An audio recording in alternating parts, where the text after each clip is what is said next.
Go. So three, two, one. Hey, this is Dean with the Two Party Podcast. I am on here with Joe Weatherford, um, an amazing guest I discovered on one of the websites looking for guests on the show. One of the reasons I really wanted to get her on is as people that follow the show and some of our fans, they know my background, they know my history with addiction, with alcoholism, where I started and where I ended up now, and kind of where my path of recovery went. And so for me, I think it's a great opportunity to share another successful story of a human being that's lived through so many things, but can have a testament and a testimony to share that can hopefully reach down and lift others up. So Joe, welcome to the show. Tell us a little bit about yourself. Oh, thank you so much for having me.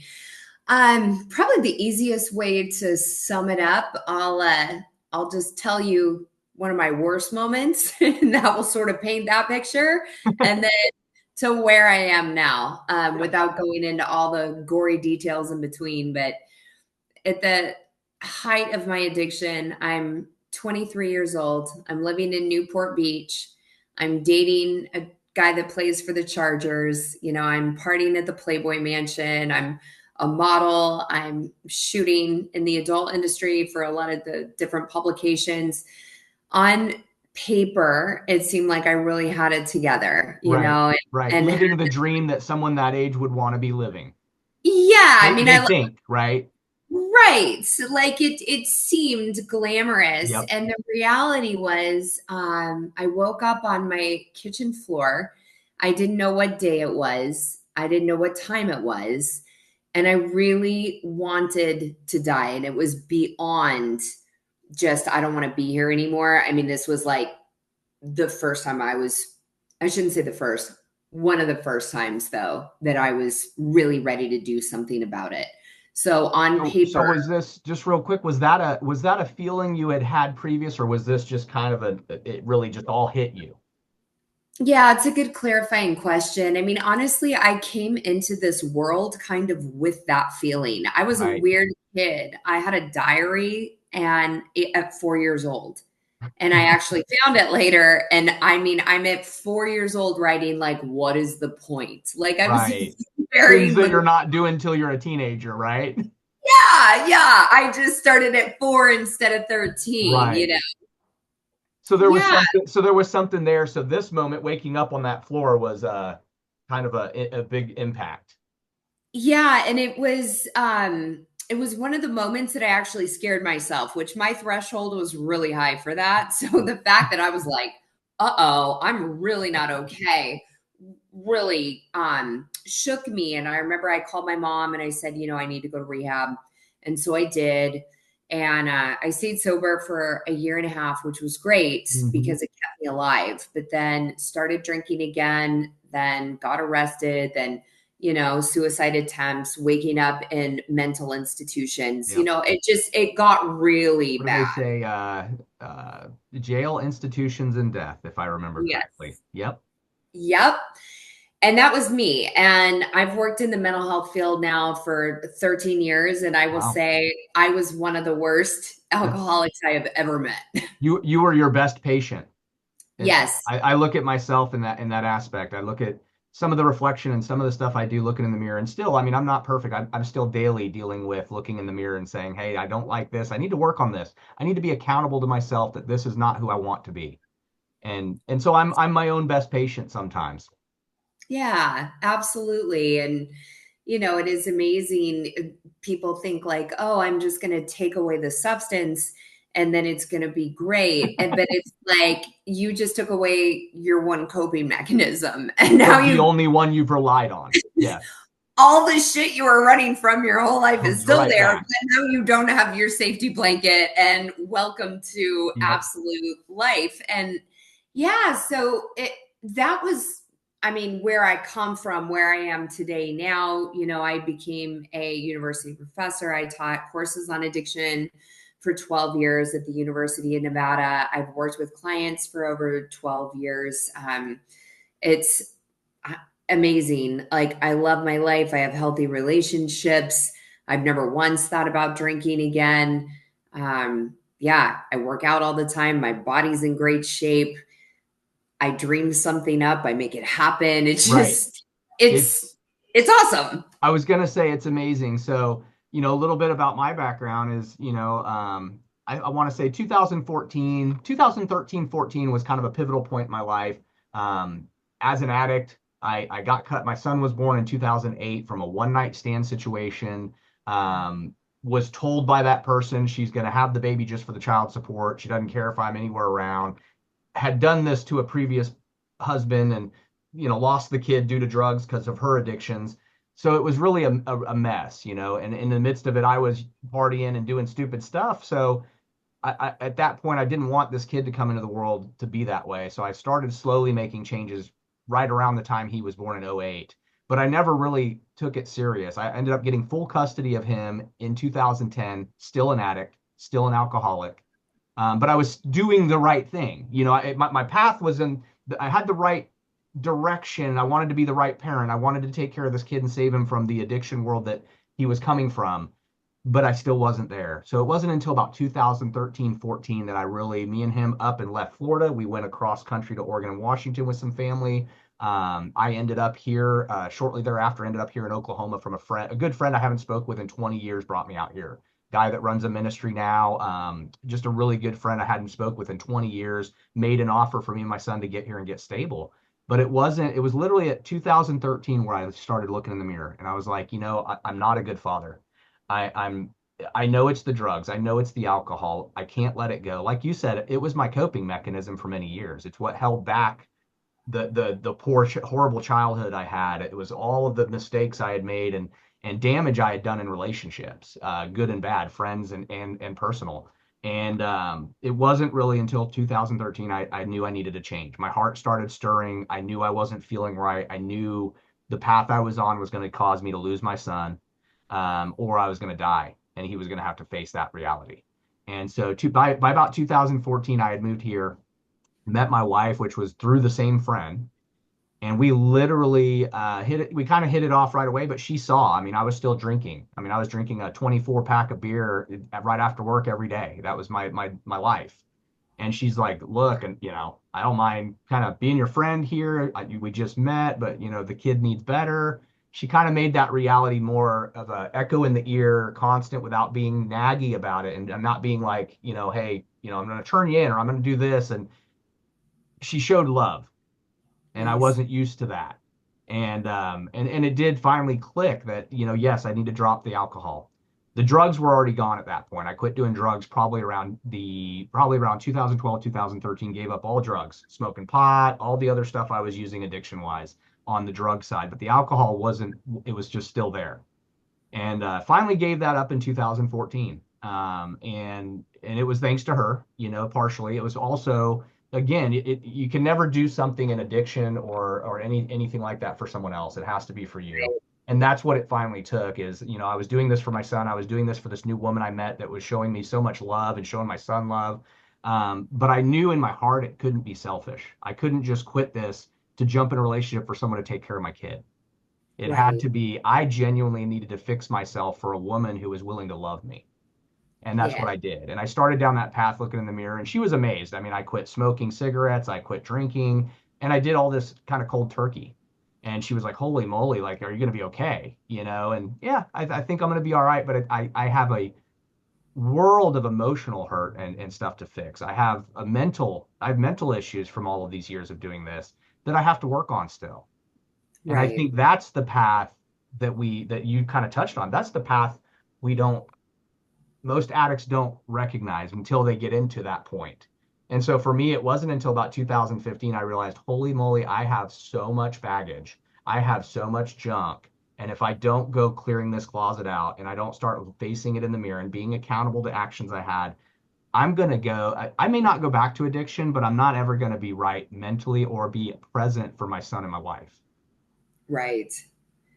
Yeah, I love that distinction too, because, we have this idea of the dry drunk syndrome, right? Yeah. Where you stop drinking, but you don't really heal. And the Hmm. beauty of recovery Yeah. is the freedom that comes from not only do I not want that thing anymore that was killing me, hurting me, taking Hmm. from me, but I learn how to be with myself and Comfortable in how our own skin.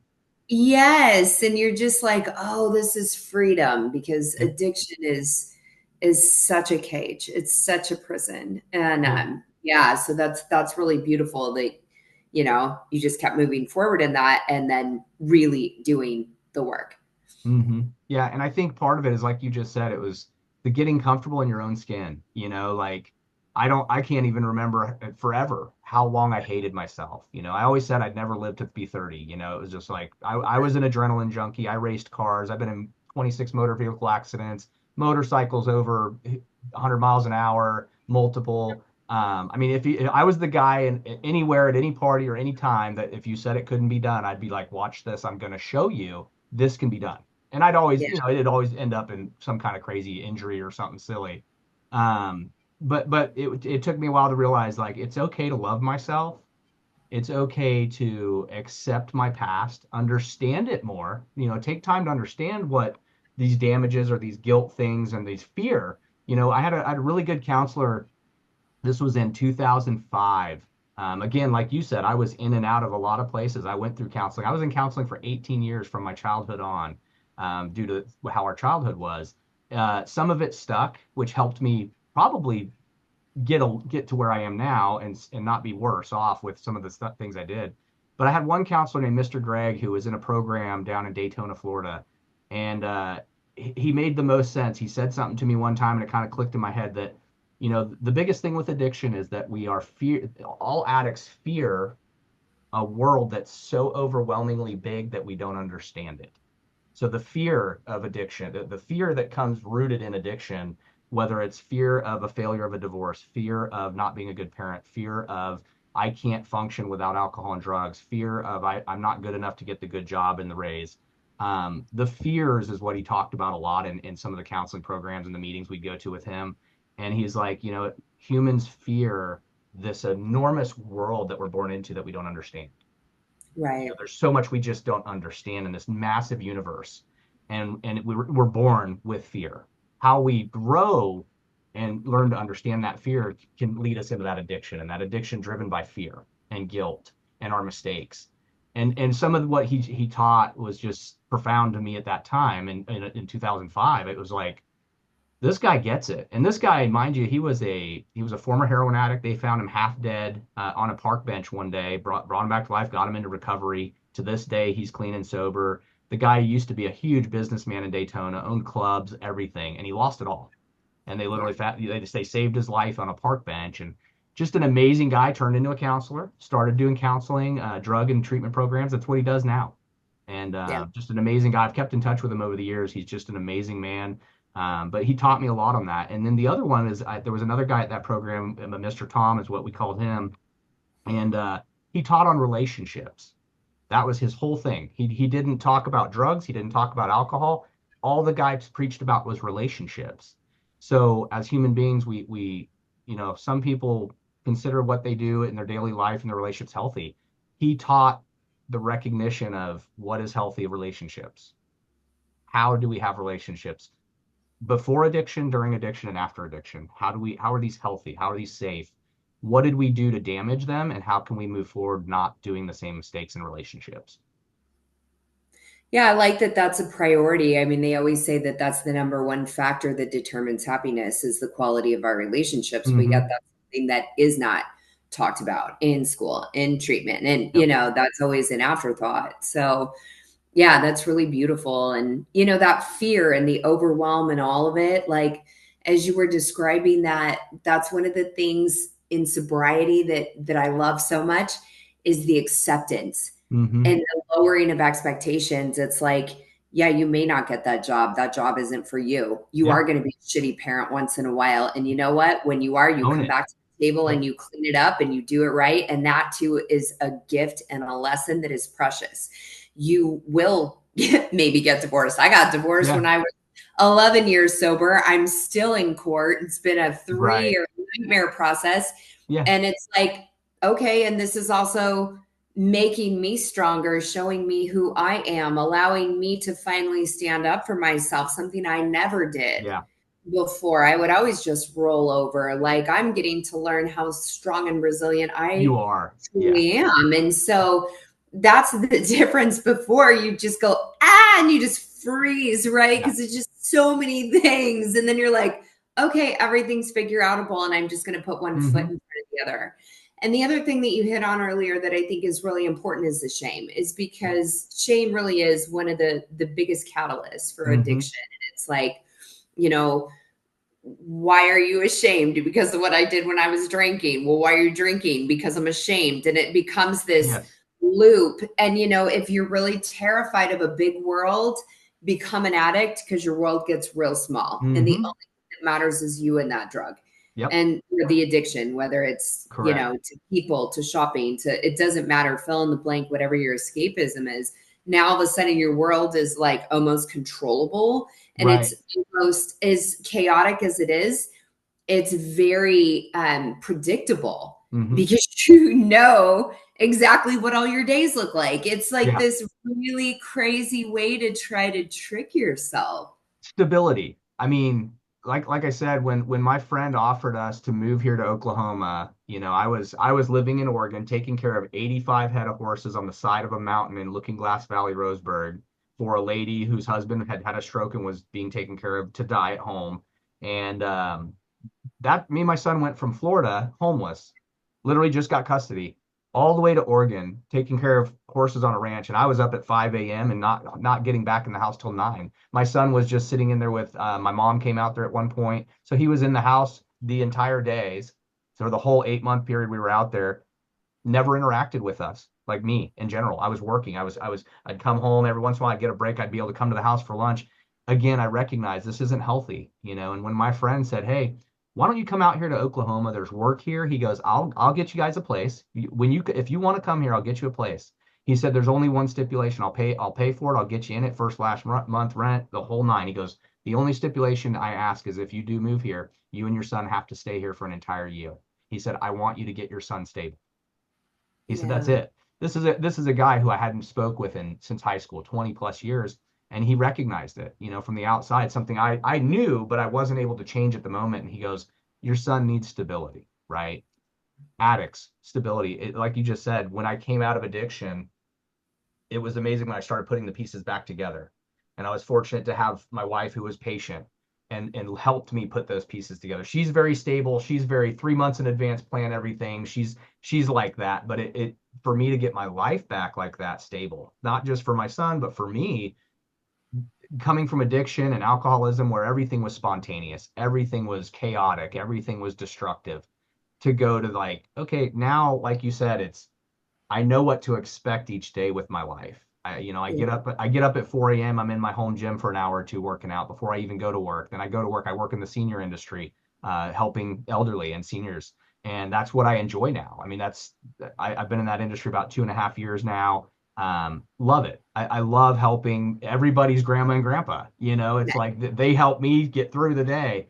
So I go to work and I deal with that. And but it's stable. I know what to expect. Before it was, when's my next beer? When's my next fix? When's my next, am I going to have a house? Am I going to keep custody of my son? I mean, just so many unknowns. And Yeah. just having that stability was great. There was a lot of my friends that didn't, we call them friends. A lot of friends didn't stick around. They're like, "Oh, well, Dean got sober." Some of those same friends are still at the same bar stools in Florida, since high school in college. And it's amazing what changes in your life when you get clean and you get clarity and you work through. I had one counselor tell me years ago, as long as you've been using is how long it's going to take to fix yourself. And I was like, well, shoot, I'm screwed. Like I've got so many years into this. Maybe there's another route. And he's like, no, no, no, it's not always the case. But he said, if you're 5 years addict, it's going to take you 5 years to unwire the brain that you've created in the addiction. Get rid Yeah. of those passive habits, those things that you've just become to make bad habits, make good habits out of. He goes, it's going to take you time to reverse those things. Just as much time it took to damage, it's going to take to get the damage fixed. And that's part of what kept me using and drinking so long. Is I was like, man, I've just been doing this so long. Yeah. I'm not going to be able to get better.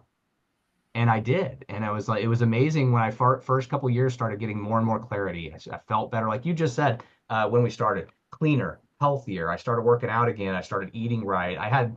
two heart valves that were faulty that I was about to have open heart surgery on. When I made the changes in my lifestyle, eating right, stopping smoking, stopping drinking, all these things, I was doing every 3 month checkups on my heart. And I went back after the first year of changing all of these things in my life. And the doctor's like, man, you can come back every 6 months. Came back that next 6 months. He's like, you don't need to come back for another year or two. He goes, something has changed. I don't know what it is, but your heart valves are not really healed, but they're repairing. And he said, and so we're not going to do open heart surgery on you this young. And I was like, wow. And he goes, what did you do? And I was like, I've quit drinking, quit smoking, and I'm physically taking better care of myself. He said, whatever you're doing, keep doing it. That's it. Which again to me was a miracle. You know, it was like, wow, I did this, and I never thought I could because I always the one counselor put it in my head that it was like, man, you're gonna be if you were using for 18 years, you got another 18 years to fix yourself. And I was kind of stuck in that mindset that I wasn't going to be able to. But it's the more people I surround myself now, because I'm around jujitsu, I'm around that's what my son does, martial arts and stuff like that. I boxed for many years. The more I surround myself with like-minded people, let alone people that maybe they were never addicts. I meet a lot of people in jujitsu and stuff that they've never been addicts. They're just good. There's firefighters, police officers. That's how they've lived their whole life right out of school, and they've never been down that road. But you know what? The encouragement, even though they know my story, the encouragement I get from them, the like-minded behaviors and goals they have, the successfulness. I mean, those are the things I feed off of now. Maybe that's my new addiction, I guess. What a great one to switch into, though. I mean, I ran a very successful martial arts school for almost 8 years. And I read that you were a black belt. yes, yeah. And I am such a firm believer. I mean, especially when we talk about kids. And the biggest thing martial arts taught me is how to fail. Like, Right. I was never taught how to fail. I was only taught it wasn't okay. Like, I grew up in a home with insane expectations. Like, if you got Mm-hmm. to be, you're grounded. If you bump up, Right. like, so I think that was part of when I just went off the rails. I was like, Mm-hmm. well, I can't meet these standards. So Expectations. just go completely the opposite direction Yep. and then try it all ever. But that was one of the biggest gifts of martial arts, was like, especially watching these kids learn that failure, quote Mm-hmm. unquote, failure is the key to success, and to Yes. learn how to fail with dignity and reverence, and to allow that to just fuel you to get Mm-hmm. better. I mean, what an amazing gift. And then also, when somebody's going to punch you in the face, you have to stay present. I mean, that Yeah. is also something in our addiction we never did. It was like, I'm just going to check out, Yep. and now your You adrenaline's can't. pumping. Yeah, your cortisol's going, your fight, flight, Mm-hmm. freeze system is activated the same way it was in addiction, except for somebody Mm-hmm. hurt your feelings or whatever happened, right? Now I need to Yep. go drink. They dump me, whatever. I'm upset. My nervous system is dysregulated. I'm going to check out. Well, no, you can't. Yep. Now you have to literally learn to stay in the Yeah. fight. It's really, really incredible. And I know a lot of people who, they say we need to replace that emptiness, right? Mm-hmm. That space that the addiction filled, whether it's with God, with family, with, something. And by all means, martial arts Yeah. is such a great. What did you get your black belt in? So it's it really is kind of a mashup of Taekwondo, Mm-hmm. Thai, and Krav Maga. Okay. So those were the disciplines, and that was the Very cool. black belt. And then I'm a blue belt in jujitsu. I Yeah. really tried on that one, and I was just like, man, I love it. Yep. And it was so, so challenging. It That is. My son, so I went to one class, and mind you, when I was growing up, I was in every martial art you could think of. And so I did Taekwondo, I did Ninjutsu, I did karate, I did all of these things as a young kid. And I was, like I said, I was an adrenaline junkie, so I was always fighting. I was always fighting as a young kid. I guess my mom at some point was smart enough to go, hey, if he's gonna always fight, he might as well know how to fight. And she put me in stuff. Boxing was my favorite. I loved when I got into boxing, it was about 15, 16, and I loved it. I absorbed every bit of it. But it's like you said, I think what I liked about it is I was face to face with somebody. There was no turning around. It was, you're in this ring, you can't leave until it's over. And with my son, we go to these events. We go to AGF. We go to all these different tournaments for him because he competes. He's an amazing athlete in jiu-jitsu. And we go there and we see all these parents screaming and yelling, break their arms, kill them. And it's like, and we bring our son since the day he started jiu-jitsu. We have always said, Devin, have fun. Every tournament, we're like, go out there and have fun. And there's kids with the mom on the sideline that he's going against, and they're screaming, tear his head off, choke him out, kill him, and it's like, we're just yelling it from the sideline, Devin, are you having fun? Yeah. Like, have fun. And he does. He doesn't go to compete to win. He doesn't really care win or loss. He really enjoys the sport. He's really good at it. But he honestly, it's so funny to me to see someone just go in there. Like you said, he goes in there, he can't run. His fight or flight is just, he's so used to just going in there and having fun. All these other kids, it's murder people for their parents to get the win or get the gold. And for Devin, it's like, hey, I competed, I failed, I might have lost, I got a second place trophy. Who cares? It's so funny to see it, to watch him just go out there and face his challenges. These kids that are bigger than him. We accidentally the last tournament put him in a up to 175. They had nobody in his weight bracket. He's 16 years old, 120 pounds. He had to go against two adults, grown men, 30-year-old men. He submitted the one, and the other one he got second place to. I guess they had a three match. He ended up winning one, and then the other guy won the other two. But these were grown men. And we were like, Devin, you're gonna get murdered out there. And he was like, he went in there with the best attitude, went in there, and the guy won. And the guy even came over to the sideline. He goes, man, hey, I know you were in the wrong bracket because you didn't have anyone in your weight class. He goes, you really put up a fight. He goes, going against a 16-year-old kid, he goes, this was pretty challenging, which Nice. was nice. But like you said, it's in addiction. It's like you said, that fight or flight. This, like you said, same cortisol, same things are kicking in. Um, it is amazing. I tried to do jujitsu with him one time because he wanted me to. I went in there. I'm so out of shape as far as that type of stuff anymore. I'm in great shape physically, but I lift weights. I do a little more cardio, but I'm not a martial arts roll on the ground kind of guy anymore. And we went to one class, and I told him, I said, I'll be a white belt forever. I'm just Yeah. I'll come there. You can beat me up, whatever, but I'm gonna stay a white belt in jujitsu forever. It's a different animal. I mean, just the level of exhaustion you Oh, it's a reach. great workout. Yeah.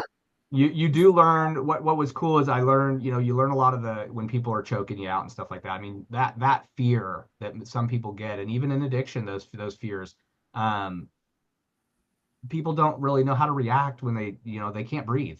Of course you can tap, but it brings you right to really getting to know yourself, like we talked about earlier, really knowing that who you are, how like you said, how strong are you?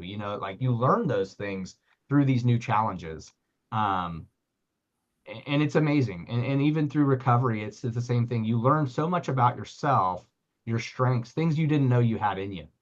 And Yeah. what's encouraging to me is watching others succeed.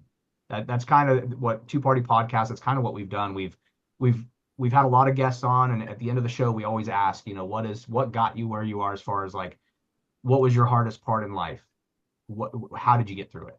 And you've explained a little bit of yours. Nowadays, how do you get through things that are hard?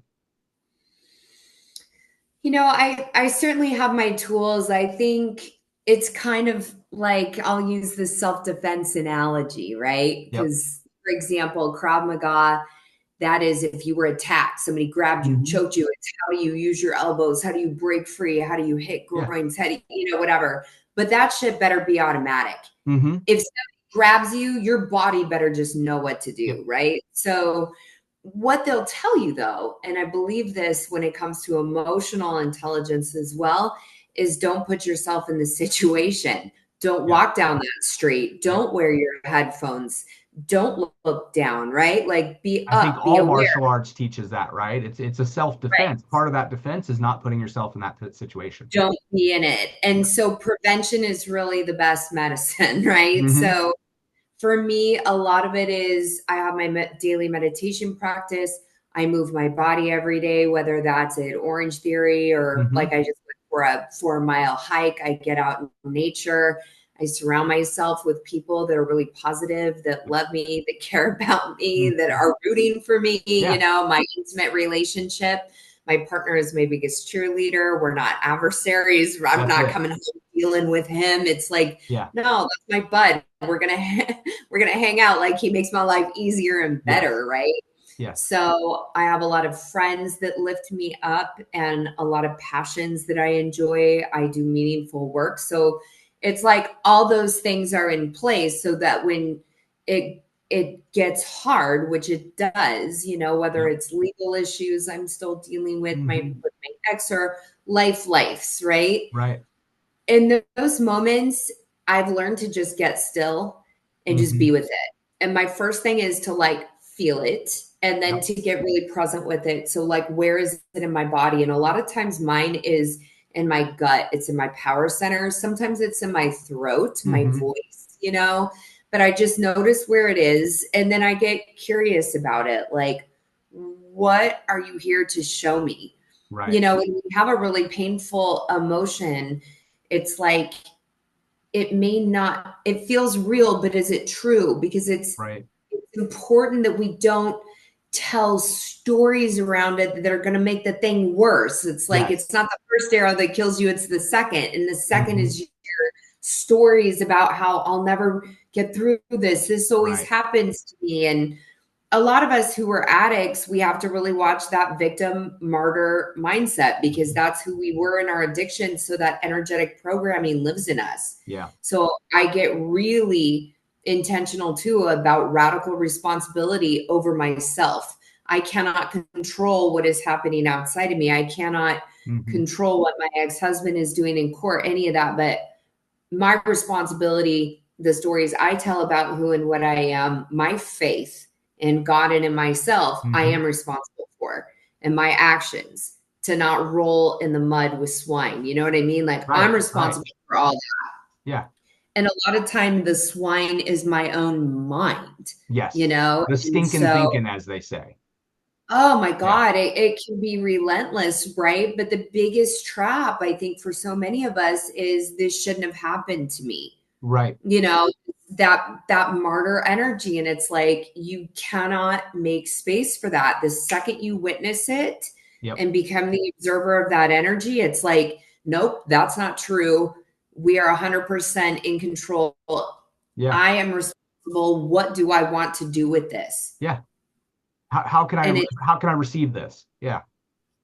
yeah, and it's like the world is not happening to you, it's happening for you. And when Yep. you really believe that, then even problems become like 3D chess games. And you're like, all right, let's figure this Yeah. out. Let's Like, play how can this. I get Yeah. creative with this? Yep. And you just remember, it's not serious. Like, we're here to just play. And I Hmm. love the analogy, if you ever played Monopoly as a kid, or whatever, sometimes the rules go your way and Yep. sometimes they They don't. don't. And sometimes you win and sometimes you Yep. lose, but you're not like, oh my God, I lost this Uh-huh. Monopoly. Yeah. It's an experiment. You're just learning. Life Yep. is just a constant game of, I'm going to move these pieces. That didn't work And out something great. and everything around it's going to change. Yeah. Yes. See what's going to happen. It's funny you said the this shouldn't have happened to me. So the same counselor, Mr. Gregg, in one of his meetings, if somebody came in there and soapboxed and was playing victim, that was one of the things he would listen for. And they would say that. They'd say, well, this shouldn't have happened to me. And he'd say, what else did you have going on that day? And I mean, it would just they would just kind of like shut down and think. And it was kind of funny. He would always use that. And when you said that, that's the first thing that came to my mind is there's a lot of things that shouldn't happen. You would hope it shouldn't happen to you, but this is life, right? How do we live life without things happening to us? And it's really how do we react?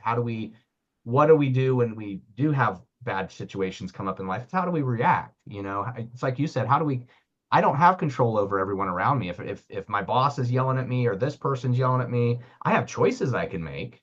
I don't control their behavior or how they're acting, but I do have choices. I don't have to stick with that boss and that job. I don't have to, I can defend myself in a civil and professional manner.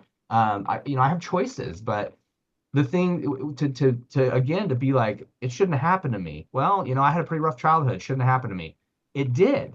It made me Right. who I am now. I'm stronger now because I lived through the hell I had as a childhood, but I'm good now because I know that's not a childhood any child should have to go through.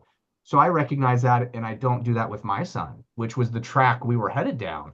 That same dysfunctional circle, I broke that, I ended that. But I see it in other parents around us, and I try to guide them, try to give them advice. Um, I'm a big advocate for kids. I'm a big advocate for seniors. It's just I had a horrible childhood, and my childhood kind of dictates where I am with kids. I love kids. I want to see successful kids, and anytime I can reach out or help parents or give advice, like, hey, that's really not the best. You parent how you want to parent, but this is kind of an option I'll throw out there. Seniors are the same. Seniors. It's being in the senior industry. It's sad to see so many families just put mom or dad in the assisted living or in the homes, and they don't visit, they don't come share, they don't come call. Some of them they come out of their assisted living rooms, and they literally are just trying to socialize with other people because they don't have family anymore, because the Right. family's not there. And I've spoke with multiple addicts and alcoholics. There's a couple that I've ran into that are alcoholics currently because of their situation in senior living. It's sad, but the one thing that I also recognize too in life is addiction, alcoholism, drugs, all of it. There's no there's no targeted person. There's no targeted genre of people that it goes after. It's in everything. There's addicts and alcoholics and everything. And like you touched on earlier, it can be anything. It can be food. It can be, whatever it may be as an addict. If you're excessively overusing or abusing something, you're an addict of it. Right. Even social media, nowadays everybody's social media crazy. There's so many friends of mine from high school growing up, and I find them on social media, and it's like, wait, what's going on here? And they're there nonstop taking pictures and videos, and I promote that. I do a podcast show. I love that, but in a healthy manner. There's got to be a draw a line of a healthy manner. Yeah, the technology addiction We live in a is weird world. we do. And I mean, what you're talking about, all these people, that are dying alone, like that didn't happen before. No. I mean, it happened to some people, but Yes. not as great that it is Families today. took care of each other and nurtured each other growing up in the generations. I mean, I'll be 50 next year. I mean, I grew up in the late 70s, 80s, 90s. Like, things were way different then. Yeah, like it meant something, like Yep. family, marriage, Yep. all of it. It was like commitment, loyalty. And I, Hmm. I feel there's a massive breakdown of Yeah. of traditional values, and some of that stuff probably needed to be broken down Yeah. and reassessed, and kind of like let's move those puzzle pieces Yep. around a bit. But some of it is like, yeah, it's really sad. It really is awful to watch a lot of what is happening, and you can just see this direct correlation with social media. And Hmm. running a martial arts school, like those kids were not on screens all the time. They Correct. were in their training, developing, learning, and those kids would come in and look you right in the eye, hi, Miss Jojo, how are you Yep. today? And they would have a full conversation with you. And I run into kids in the real world, and it's like they don't know, a lot of them, how to communicate They don't anymore. have There's those social values. Yes. Yeah, they're on a screen Yep. all the time, and the way that that impacts brain development and dopamine, and I mean, we can go on and on and Oh, on, yeah. but it starts with the parents. The bottom line Hmm. is, if you're around your kid all the time with your face in your phone, Yep. you have zero right Yeah. to police that child, and they are learning from you that that is okay. And so it's Yeah. like, I don't know. I mean, I do it periodically, but I'll go on these retreats and just Hmm. go off grid Break for away from 14. all of it. Yeah. We need a reset, all of us, Yep. like especially the dopamine junkies like we are. I mean, I have an app on my phone called Opal that blocks me out Hmm. of my apps for most of the day Right. because I don't trust myself. So you know Yeah. what? Great. I suck at Yeah. self-regulation. I So think my phone has that meditate option where if you put it on that for a period of time, it won't let you get on the phone at all. Yeah. yeah, yeah, it's like, do what you need to do to protect you from yourself, Yeah. And don't even get me started on porn. I mean, it's talk about the erosion of intimacy Yeah. and relationships. And again, I'm not here to like it's not a moral conversation. And I It's think that's not. where we No. lose a lot of people. I mean, you can go the Christian route, you can go the moral Yep. route. I mean, people that are already in it know it's not even about the sex, it's about the anxiety that Yep. they are masking through that and the control. And, but it is so damaging when you really look at the research. And to me, that is the conversation to be having with men, is like, Yep. when you release that many chemicals and you didn't earn it, Right. your chemical cycle does not come to completion. You are literally creating brain damage. And Hmm. that's not even to go into, how do you view women? What Yeah. does your partner think about this? All the other things that come with it, just from the brain Hmm. and the chemical response of what is happening. We are not designed Yeah. to have that intense of an experience without it being earned. Yeah. And And so it's like, the reality is so skewed, right? I mean, it's like you said, it's just, even with the screens in comparison. I mean, you got kids running around on screens, they're watching movies or videos all the time. That's the reality they know. When you take the screen away, they can't even. I had this talk with another guest that was on. There's no survival. What if you took any kid, pulled the screen away, dropped them in the middle of the woods? What's going to happen? They don't know how to yeah, survive. And it's the same, like you said, with the porn industry. It's kind of the same thing. It's not a reality. You're never going to have successful kids coming out of high school, going into college, starting their world and their relationships in a reality base. Because if that's what they're addicted to or focused on is porn, and that's a reality that becomes in their brain, they're never going to have an intimate relationship that's real. They're never going to know what it means to actually bond, work through troubles with a partner, you know, to get to the intimate points, to work through a breakup and a makeup and turn around and make it into something intimate, or just having intimate romantic time. That it doesn't exist in that world, and it's just not reality. It amazes me the kids. So it's funny you mentioned about the screen time. We don't let Devin on screens. So a lot of parents have chewed us out over the years. I mean, we've heard the good, the bad, the ugly from other parents about it. They're like, my daughter's got an iPad. My daughter's got an iPhone. My daughter's got an Apple Watch, and we're like, Devin doesn't have any of that. He's got a tablet. He is limited when he can use it. He does. He's in a charter school. He does most of his school online. He's 16 years old, taking his college classes. He'll graduate with his associates. He's a very smart kid, very tough kid, but we don't just hand him a device to babysit him. We won't yeah, do that. And it's been that way from day one. He's now at the point, he's 16, so now he's like, I want to play video games. I want to do this. It's not healthy. And we've even pointed it out, and he recognizes it. Like, we've showed him where he'll spend time playing a video game for an hour or two. We'll ask him to get off it and do something, and he's just really out of his wits about it. yeah. And we're like, do you recognize how you're behaving right now? Yeah, yeah. He gets it. He's like, you're right. The screen does make me do different things than I should appropriately, And so the screen time thing, at 100%, I agree with you. It really is an unhealthy thing, and unfortunately, it's multiple generations now that have been with this technology, and their kids have been babysat by whether it's Nickelodeon or Disney. They've been babysat on Netflix watching movies or YouTube videos, and so there's such a big disconnect. So I mean, we're gonna see generational disconnect of social understanding, relationships, how to be accountable, how to make amends with other people. It's not there.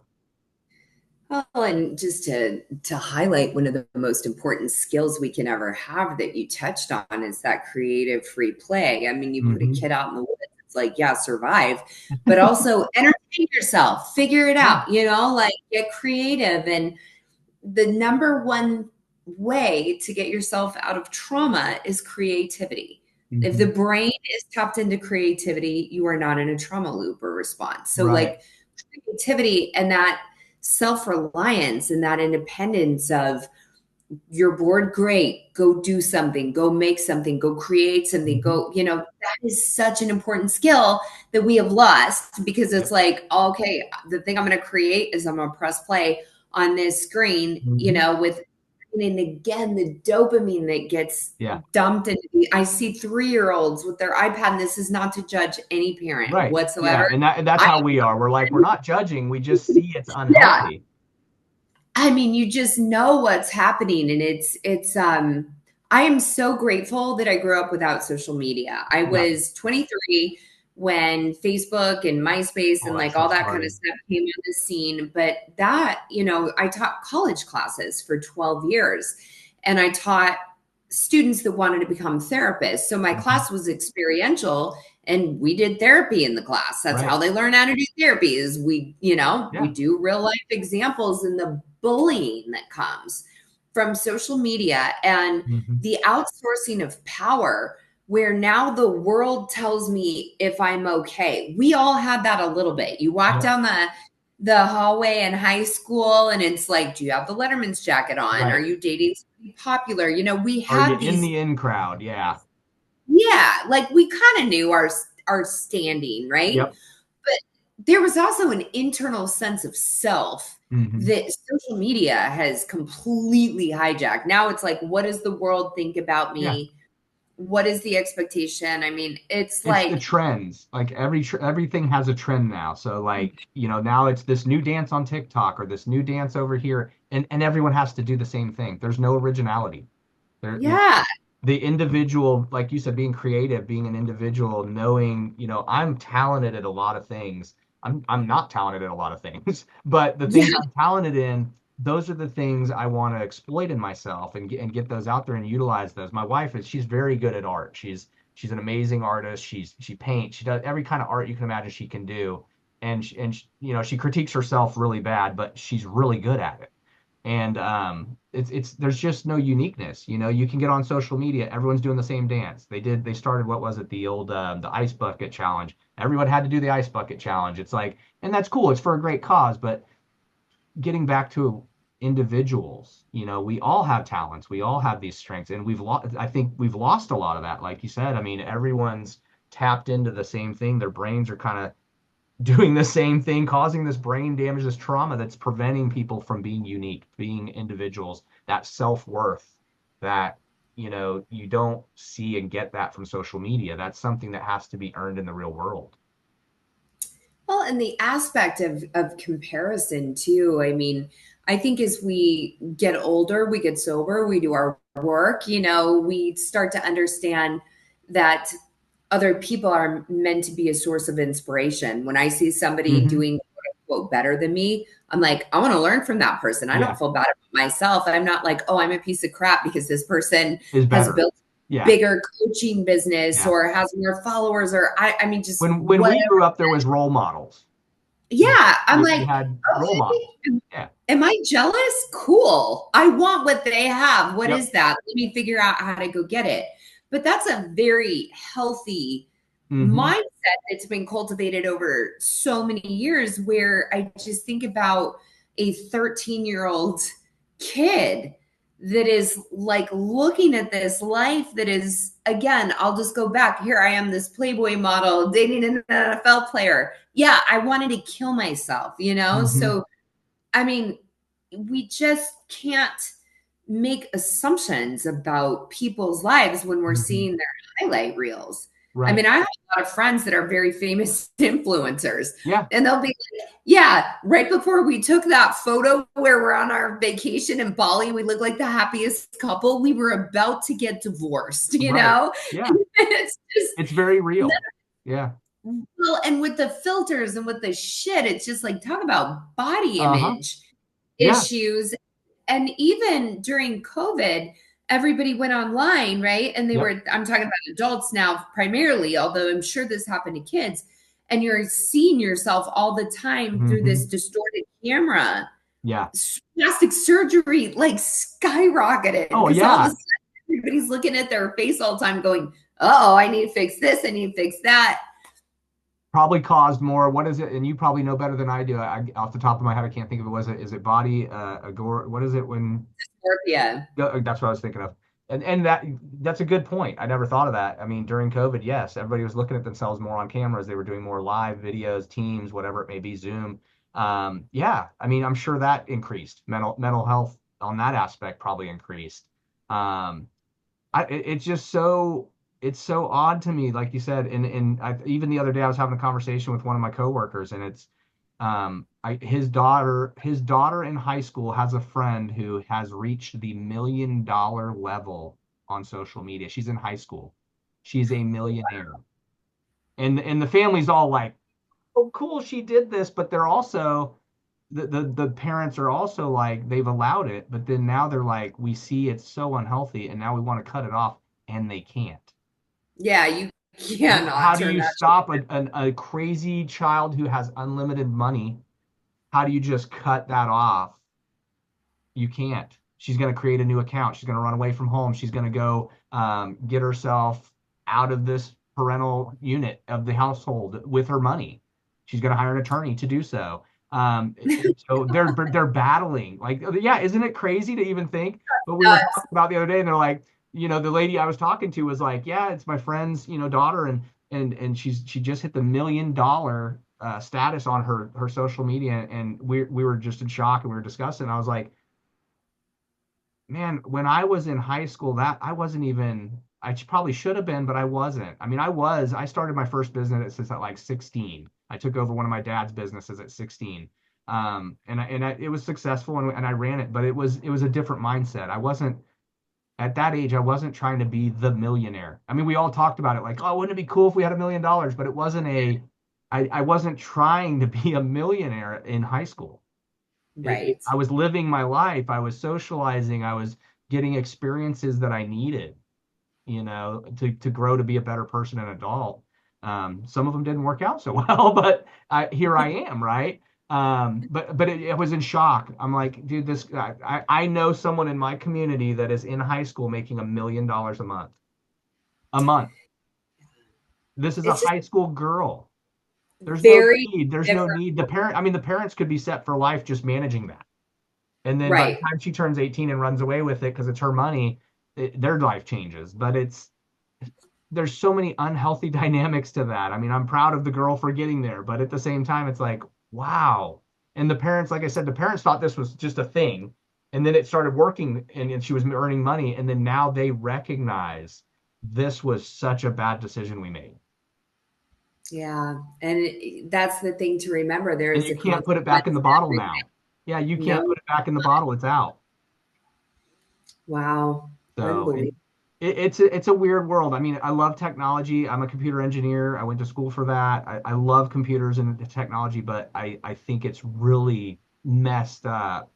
Generational, it's messed up a lot of people, unfortunately, sadly, and a lot of the youth, of course. Yeah, it's going to be interesting just to see, especially with AI and Hmm. all this AI is a technology, whole nother conversation, right? I mean, that's crazy. where it's going to lead us. And I think, as always, it is our responsibility to figure out the path that we want to walk and how we want to walk it and who we want to be through all of these changes. I mean, I think back to our parents' generation and our grandparents, generation, and it's like, yeah, they think that there's going to be a nuclear bomb and they're doing drills Yeah, hiding under the desks. I mean, they had their own like real yeah, issues that they yeah. were dealing with that we'll never understand. But I mean, you just think about the advancement of technology and what these younger generations have experienced, Hmm. I mean, it's incredible. Like, the internet just changed everything, and then Yeah. social media changed everything, and then AI is going to change everything. And Again. it's like, usually it would be 1,000 years, and we'd have these advancements sprinkled through. And it's like, no, the rate of change It's we're trying to adapt faster to and and keep. faster. Yeah. Oh, I it's mean, I insane. remember what was it? AOL dial-up. I mean, I remember my first early days of it was that and you had the modem making all the noise. And by the time you got on Messenger with your friends, you were stoked, and then it would hang up. And then it would have to Yeah. reboot again. I mean, that was how fast our internet and our resources for information were on the internet back then. And even then we were amazed. We were like, this is awesome. And you'd hang up Yeah. 50 times with your friends and be upset, but at the same time, it was the best time in the world. And then now, like you said, AI, I had a conversation with one of Antonio Tarver, who fought Roy Jones. He trained in Tampa for that fight. His coach Jimmy Williams was one of my. He trained me on a bunch of stuff. I reached out to him the other day. His whole messenger, we've communicated through Messenger for years and kept in touch. His messenger is all AI controlled now. So it took me about 2 minutes to realize I was having a conversation with an AI. Oh, And I just finally just texted him and was like, "Hey, I just caught what you did with your messenger." And he's like, "Sorry, man, I get too many messages. Now AI handles it." And I'm like, "Wow, that's where we're no. at. Like you can literally have an AI have a full conversation as long as you want in your messenger. You don't ever have to interact. It just goes based off of the information it has of you." Yeah. I was like, "That is scary." And he texted me back. He's like, "Man, I'm so sorry." Incredible. Yeah, I know. And it's like, it's happening. It's one of those, this shouldn't be happening. It's like, well, it is. it is. And so What do we do? figure, yeah, figure out how to use it in ways that feel healthy, Yep. keep those personal connections with Well, individuals. for you and what you're doing right now, how, the good things you can do with this technology. How can we use AI to help other people that need to get where we're at, right? How can we help people use AI to teach recovery, to help support groups, to help people in domestic violence, to all of these things? How can AI be a useful tool instead of one that's damaging or it's just being used to promote social media accounts so they can make more money, which is great, but reality, how can we use these tools? It's a scary thing. I mean, even me, like I said, I computer engineer. I love computers, man. I used to build them, had my own shop, but it's scary to me. I'm amazed, but I'm still like, I don't know that this is a good thing. But we got to live with it. I think the one positive is it can save a lot of time. Yes, And time is the greatest currency. So if you have more time to be with the people you love, use it intentionally in that way, for sure, for sure. which is great because at the end of the day, it just all comes down to connection. Yep. Well, speaking of time, we're running pretty good here. There's no time limit on two-party podcasts. I've had people stay on for an hour and a half discussions. When we have good dialogue, we have good dialogue. I love having you here. Typically, what we do with our guests on the show is we will usually wait about a year and we'll invite them back on in a year, see how things changed. If anything happens or in between, obviously you can reach out. We'll get you back on here to discuss some stuff. What are some things before we get off here? What are some things in your experience and where you've gone and where you've been teaching about all of this, what are just a couple things you could point out, maybe the most important things that you could offer advice to the guests in the audience that may be suffering or maybe need some help? What are some points you could probably give to just maybe help one person in the audience with something you did or something they should do that may help them? I think for me, the thing that has really been a game changer is really understanding like intellectually, but like also with my heart, because sometimes we hear things, we can have aha moments, they make sense to us intellectually, but we're not Mm-hmm. ready to like move as them with them yet. But when this one really landed, it was a game changer. And that is the only way out is through. And this idea that whatever it is that we are so afraid to face and to feel within us, it's like the second you really allow yourself to go into your shame, to go into your pain, to go into your trauma, like and feel the full extent of it, like that is freedom and it loses its power as you allow yourself to experience it. But the things that we run from run our lives, Yep, I've heard that and before. it's so true. And it's like, it's a feeling. It's 90 seconds most of the time, but it's learning to regulate our nervous system. When we start to feel overwhelmed, when we start to feel hijacked, when our heart starts beating, our gut goes, we're in that despair, whatever. It's like, you've got to be able to intervene when you're at a 6, because once you're at an 8, it's game over, So it's like learning to be still enough and present enough with yourself to go, wow, I am getting dysregulated. And what do I need to do? And how do I soothe myself? And maybe it's going for a walk. Maybe it's tapping, emotional freedom technique, Mhm. tapping, mantras, do 20 push-ups. Find Yep. what works for you, pattern interrupt, and then be more at choice. We don't want to be caught in a reactionary spiral and be the victim of our Mhm. emotional experience. It's like do something to interrupt the intensity of that moment and then choose how you want to feel about it. Right. And it's like you really you do. And a lot of that is learning to hold the both and. Yep. Like we want to be totally okay and everything's totally okay or it's totally terrible. And it's Hmm. like learning to live in the gray and be like, yes, this is here and I still deserve to be at peace. I still deserve joy. I'm still going to find meaning and joy in my life, even though I'm holding this awful thing.